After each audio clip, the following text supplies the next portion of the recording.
आज आप the mortuary collection movie का नरेशन सुनने वाले हैं। ये एक 2019 में रिलीज हुई एंथोलॉजी हॉरर मूवी है। इसमें कुछ छोटी छोटी हॉरर स्टोरीज है। इसको डायरेक्ट किया है रायन स्पिंडल ने और इसकी IMDb रेटिंग है 6.4 स्टार्स आउट ऑफ 10। अब और वक्त ना गवाते हुए इंट्रो के साथ नरेशन को शुरू करते हैं।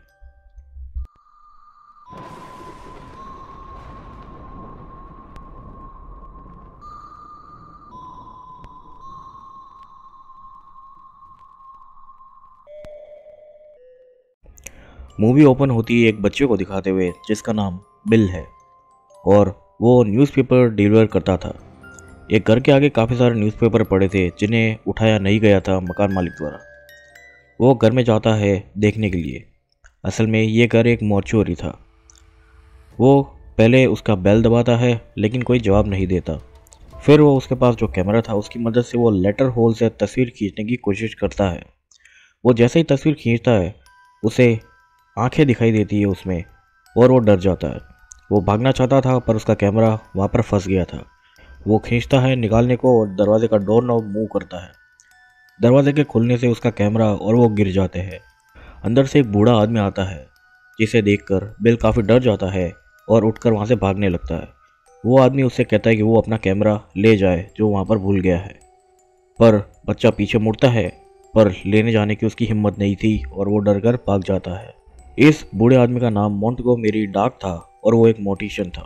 मोंटगोमेरी को अब एक अंतिम क्रिया करवानी थी एक बॉडी की, जिसे लेकर फैमिली मेंबर्स वहाँ पर आए हुए थे। क्रिया के बाद सब लोग चले जाते हैं और वो अपने कमरे में जाता है। आईने में किसी की परछाई देखता है मूव करते हुए। अब एक लड़की को दिखाया जाता है जो वहाँ पर आई थी, बॉडी के कॉफिन को खोलने वाली थी और मोंटगोमेरी उसे रोक देता है। वो कहती है ये कॉफिन इतना छोटा क्यों है? इसका मतलब था किसी बच्चे की डेथ हुई थी। दोनों एक दूसरे को इंट्रोड्यूस करते हैं और लड़की का नाम था सैम। मोंटगोमेरी को लगता है कि वो उस बच्चे की रिलेटिव है, पर पता चलता है कि सैम वहाँ पर काम के लिए आई थी क्योंकि घर के बाहर बोर्ड लगा हुआ था। मोंटगोमेरी उसे अपने ऑफिस में ले जाता है जहाँ काफ़ी सारी बुक्स थी। वो बताता है कि इसमें मेंशन किया गया है उसके क्लाइंट्स यानी मरने वाले लोगों की मौत के बारे में, वो कैसे मरे और क्यों मरे, इन सब के बारे में। सैम मोंटगोमेरी से कहती है आप कोई डार्क ट्विस्टेड और ऑसम सी स्टोरी क्यों नहीं सुनाते।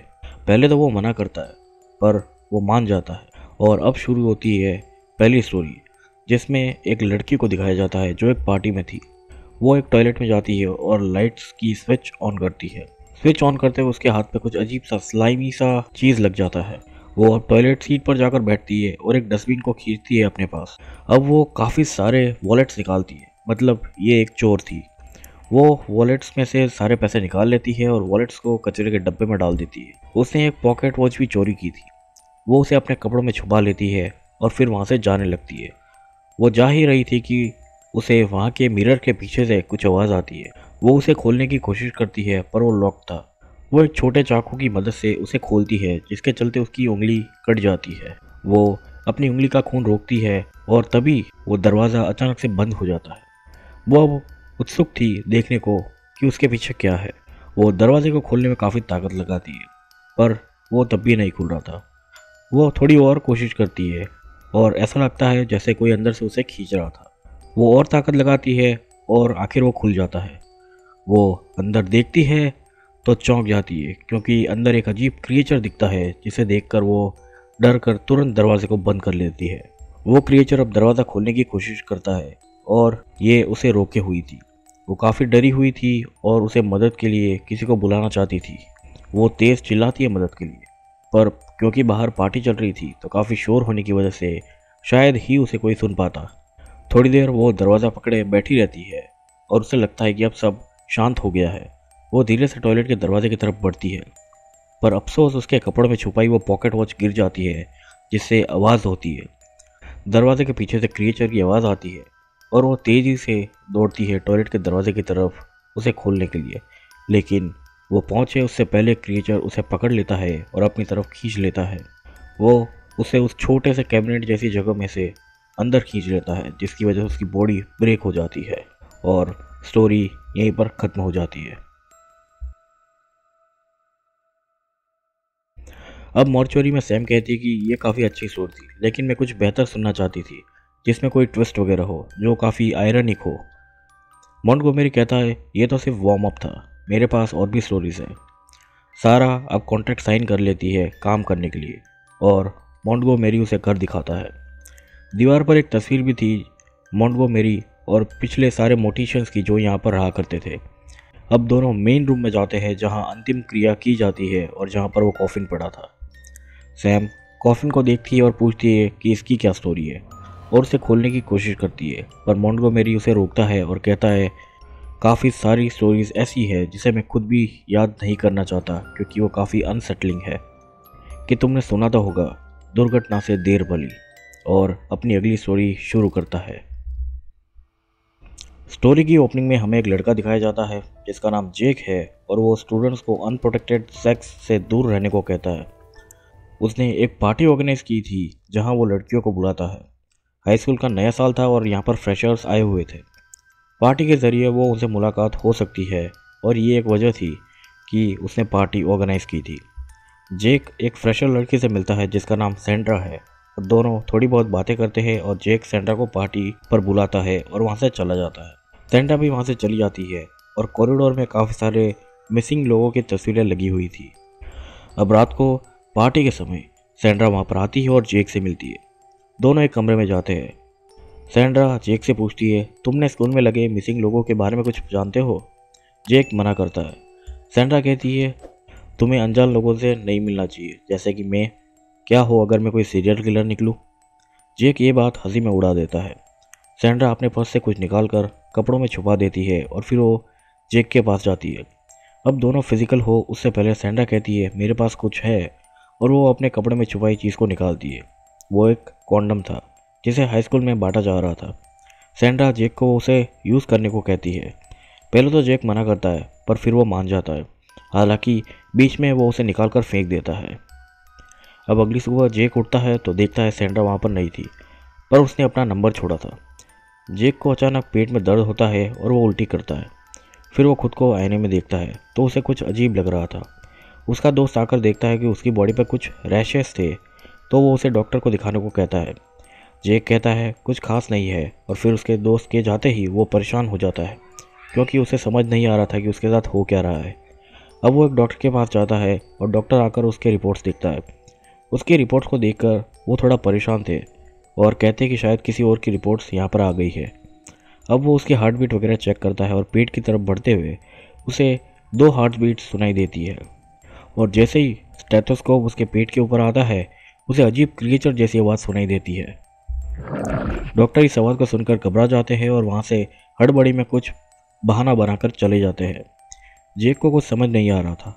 वो अब अपनी रिपोर्ट्स देखता है और उसमें एक जगह पर मेंशन था कि वो प्रेग्नेंट है। ये काफ़ी वियर्ड था।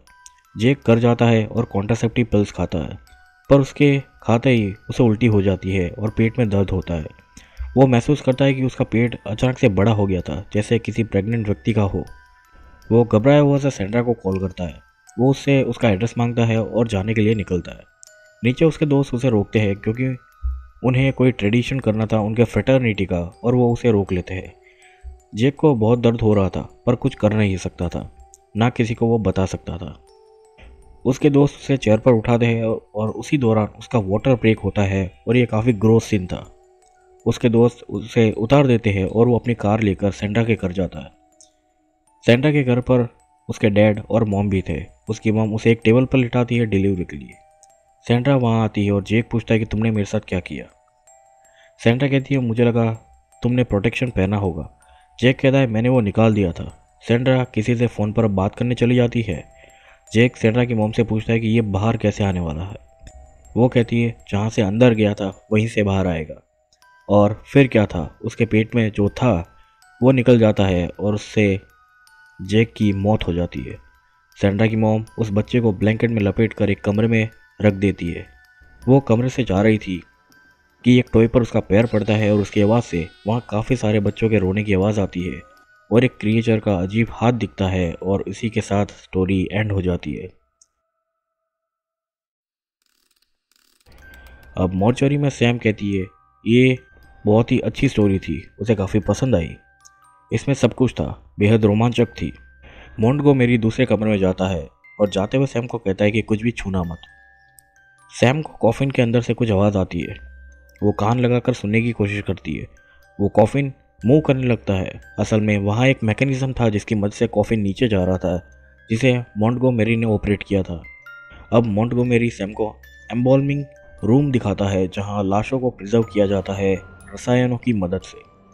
मॉन्टगोमेरी कहता है हर लाश की अपनी कहानी है और ये हम पर है कि हम उसे सुने और सच का पता लगाए। वो वहाँ पड़ी एक लाश का चेहरा दिखाता है। एक औरत थी।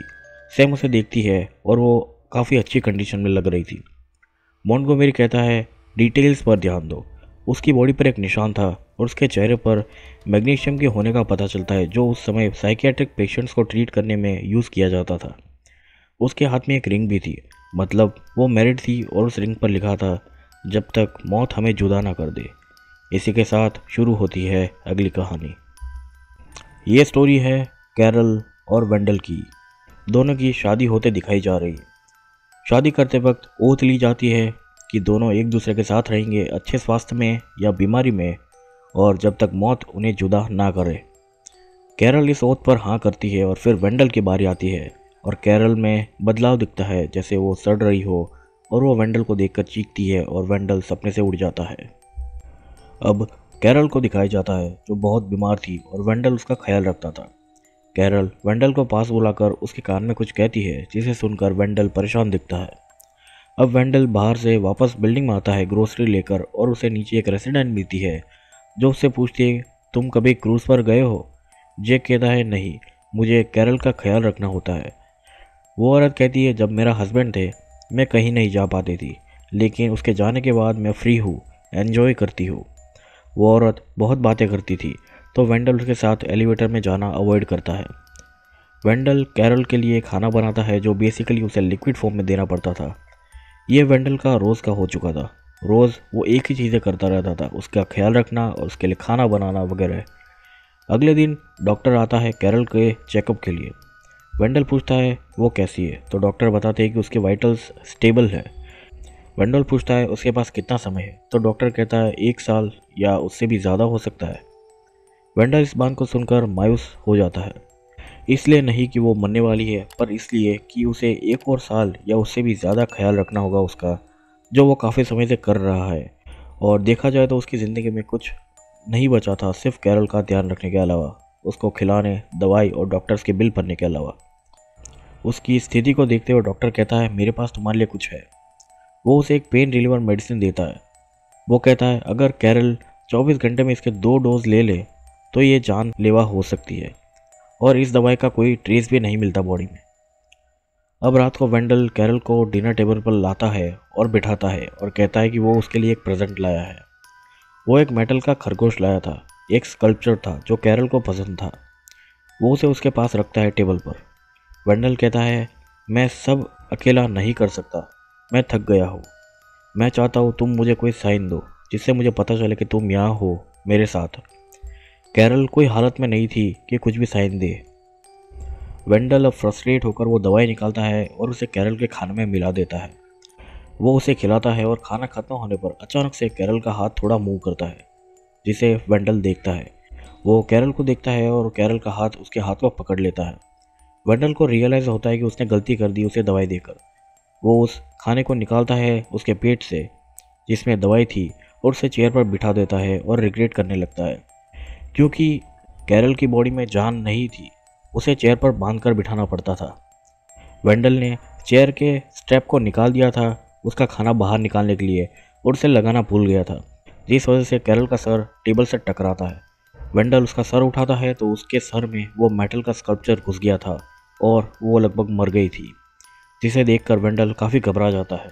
वो अपने डॉक्टर को कॉल करके ये बात बताता है और पूछता है कि अब वो क्या करे।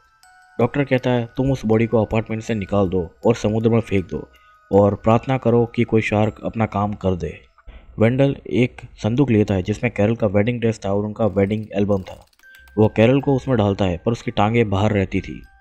वो एक मीट कटर को लाता है और जैसे ही वो उसकी पैर को छूता है कैरल होश में आ जाती है और वेंडल को पकड़ती है। डरा हुआ सा वेंडल उसके सर में घुसे स्कल्पचर को निकालने लगता है और कैरल मर जाती है। वो अब उसके पैर को काट देता है और उसे संदूक में डाल देता है।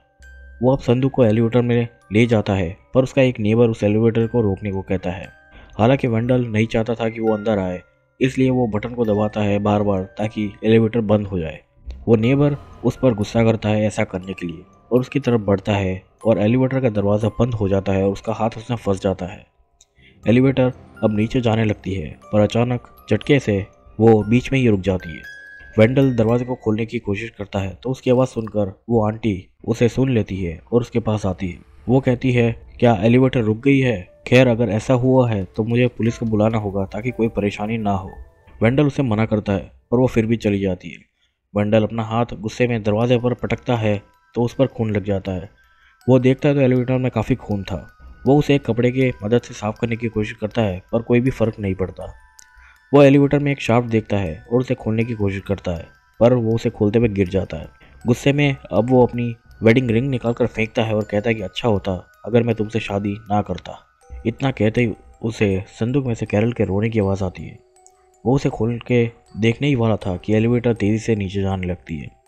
वो देखता है एलिवेटर ग्राउंड फ्लोर से भी नीचे जा रही थी। वो एलिवेटर में बने छोटे से खिड़की से देखने की कोशिश करता है। उसे उसके और कैरल का पास दिखता है जब वो दोनों साथ थे और खुश थे। और फिर लिफ्ट में पड़ा खून, संदूक और खुद वेंडल हवा में तैरने लगते हैं। संदूक में से कैरल निकलती है जो अजीब दिख रही थी। उसके हाथ में रिंग थी और वो उसे वेंडल को पहनाती है और किस करती है। अब वेंडल को दिखाया जाता है जो लिफ्ट में था और वहाँ पर पुलिस आती है मदद के लिए। वेंडल के हाथ में उनका वेडिंग एल्बम था और वो एक ही बात रटे जा रहा था, सेहत में या बीमारी में हमेशा साथ रहेंगे जब तक मौत हमें जुदा ना कर दे। और स्टोरी यहीं पर ख़त्म हो जाती है। अब मॉर्चरी में सैम को यह स्टोरी थोड़ी अजीब लगी थी। उसका मानना था कि वेंडल के पास और कोई ऑप्शन नहीं था, उसे भी तो अपनी ज़िंदगी जीनी चाहिए। मॉन्टगोमेरी बताता है उस हादसे की वजह से वेंडल पागल हो गया था और उसे एक मेंटल असाइलम में भेज दिया गया था। अब सैम और मॉन्टगोमेरी बेसमेंट में जाते हैं जहां कॉफिन लाया गया था। सारा मॉन्टगोमेरी को कहती है तुम्हारी सारी स्टोरीज अच्छी है पर काफ़ी प्रेडिक्टेबल है। मॉन्टगोमेरी कहता है प्रेडिक्टेबल तो हो सकती है पर मैसेज जो है वो टाइमलेस है, मतलब हर बुरे काम का फल बुरा ही मिलता है। बॉडी को अब जलाना था।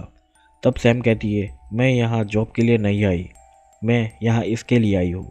वो कॉफिन की तरफ पॉइंट करते हुए कहती है। सारा कहती है इस दुनिया में हर बुरे लोग को उसका फल नहीं मिलता और वो लोग हर बार बच जाते हैं। सैम कॉफिन में पड़ी बॉडी को देखना चाहती थी क्योंकि वो उसे जानती थी।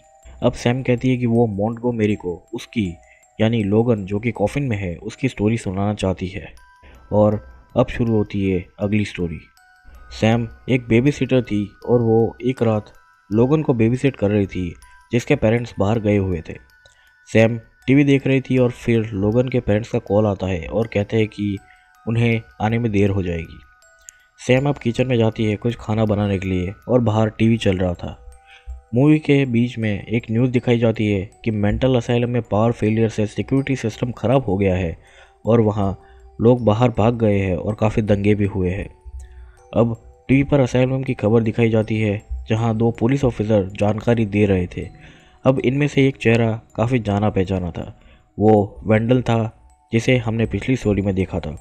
वो कॉप की ड्रेस पहने हुआ था। न्यूज़ अब ख़त्म होती है और मूवी फिर से शुरू होती है। सैम अब ओवन में कुछ खाना रखती है, उसका टाइमर सेट करती है और फिर कचरा डालने के लिए बाहर जाती है। बाहर बारिश होने लगी थी और अब वो वापस अंदर आ जाती है। अब सैम चलते हुए एक कमरे में किसी को खड़े देखती है।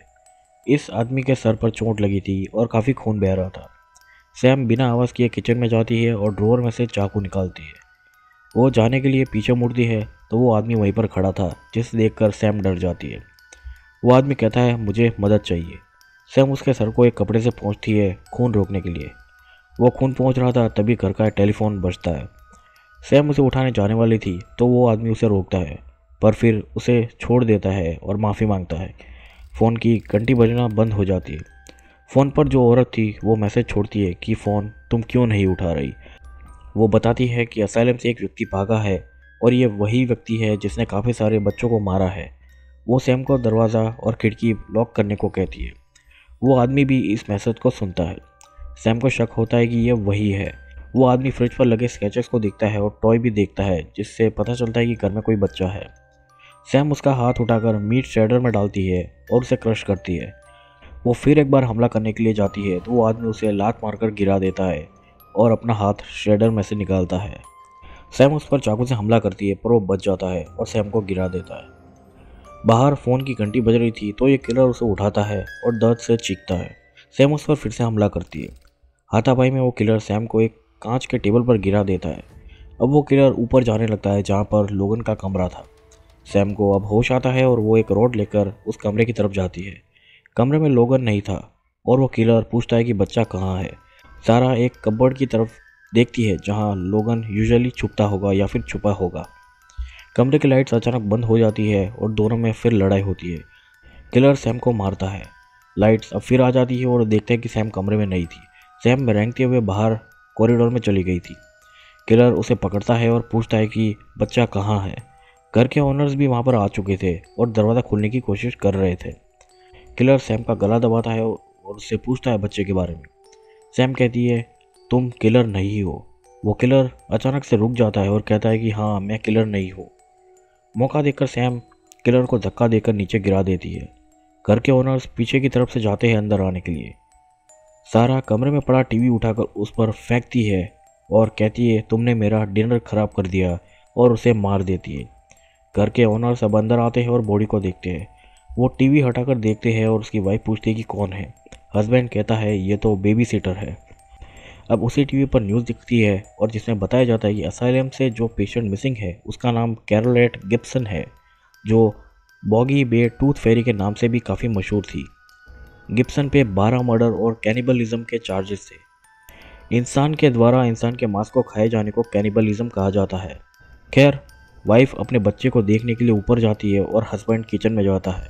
अब वाइफ भी किचन में आती है और कहती है कि लोगन अपने कमरे में नहीं है। उसी समय सैम ने जो ओवन में रखा था खाना, उसकी घंटी बजती है। दोनों अब ओवन को देखने जाते हैं और जैसे ही उसे खोलते हैं उनकी रूह कांप जाती है क्योंकि उसमें लोगन था। अब मॉर्चुरी में मोंटगोमेरी को समझ आ जाता है कि सैम वही लड़की है। वो पूछता है कि तुम वापस क्यों आई। सैम कहती है जैसे तुम्हारा कलेक्शन है वैसे मेरा भी है। वो बॉडी का दांत निकाल लेती है। सैम जाते हुए कहती है तुम मेरी स्टोरी किसी को बताओगे तो नहीं। मोंटगोमेरी कहता है नहीं, पर सैम उसे चाकू मार देती है और कहती है दुनिया में बुरे लोग हमेशा जीतते हैं। वो जाने लगती है तो मोंटगोमेरी अचानक से हंसता है। सैम उसे देखती है और वो खड़ा हो जाता है। वो कहता है तुमने बहुत अच्छी कहानी सुनाई, पर अपने ऑडियंस को तुमने अंडर एस्टिमेट किया। मोंटगोमेरी अपना हाथ हटाता है पेट से और उसके पेट से खून नहीं निकल रहा था, कोई अजीब सा सब्सटेंस था। सैम उसे देखकर डर जाती है और बाहर भागने लगती है। मोंटगोमेरी कहता है ये काम अब तुम्हें ही करना है। सैम मेन डोर तक पहुंचती है और बाहर निकलती है तो वो अचानक से वापस ही अंदर आ जाती है। वो फिर कोशिश करती है, बार बार कोशिश करती है, पर हर बार वो बाहर जाने की बजाय घर के अंदर ही पहुंच जाती थी। दरवाजे पर एक पोर्टल था जो उसे बाहर जाने नहीं दे रहा था। मोंटगोमेरी पीछे से आता है और कहता है कि तुम भाग नहीं सकती। सैम दौड़कर एक कमरे में चली जाती है जो एक लाइब्रेरी थी। ऊपर मोंटगोमेरी आता है। सैम पूछती है ये कौन सी जगह है। मोंटगोमेरी कहता है ये एक लाइब्रेरी है। वो कहता है मैं भी कभी तुम्हारी ही तरह था। मोंटगोमेरी अपनी छड़ी पटकता है और कुछ किताबें गिरती है। वो कहता है मैं जब से इस घर में आया हूँ मेरी ज़िंदगी में सब कुछ बदल गया है।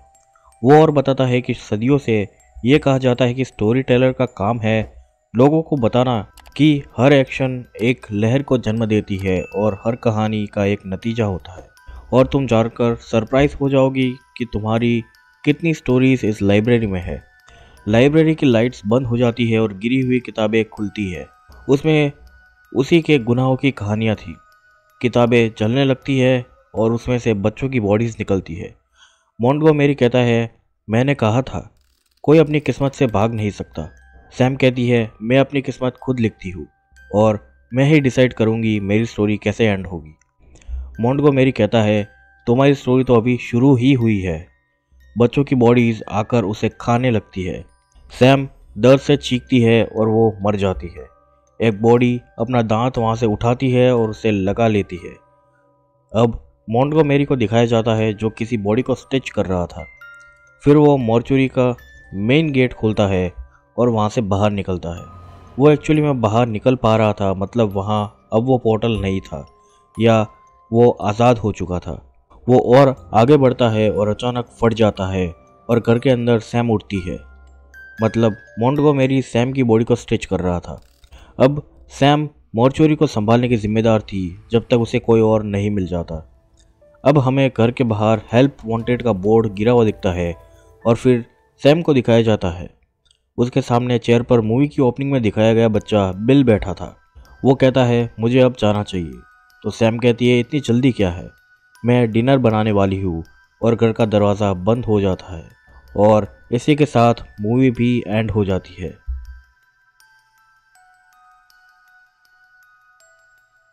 ये मूवी पर्सनली मुझे बहुत पसंद आई है और आशा करता हूँ आपको भी पसंद आई होगी। अब थोड़े बहुत एक्सप्लेनेशन पर आ जाते हैं। पहला ये कि मॉन्टगोमेरी कौन था। वो इस घर में आया था और यहाँ पर उसकी मौत हो गई थी और उसने पिछले केयर टेकर की जगह ली थी। वैसे ही सैम ने भी उसकी जगह ली थी मरने के बाद और इसी वजह से मॉन्टगोमेरी घर से बाहर निकल पाया था। हालांकि मॉन्टगोमेरी अपनी उम्र से ज़्यादा ही जी चुका था, इसी वजह से वो बाहर जाते ही मर जाता है। अब सैम के बारे में बताया जाए तो वो एक पागल किलर थी, जैसा लास्ट स्टोरी में पता चलता है। वो काम के बहाने से मॉर्चुरी में आई थी, हालांकि उसे अपने कलेक्शन के लिए बच्चे के दांत चाहिए थे।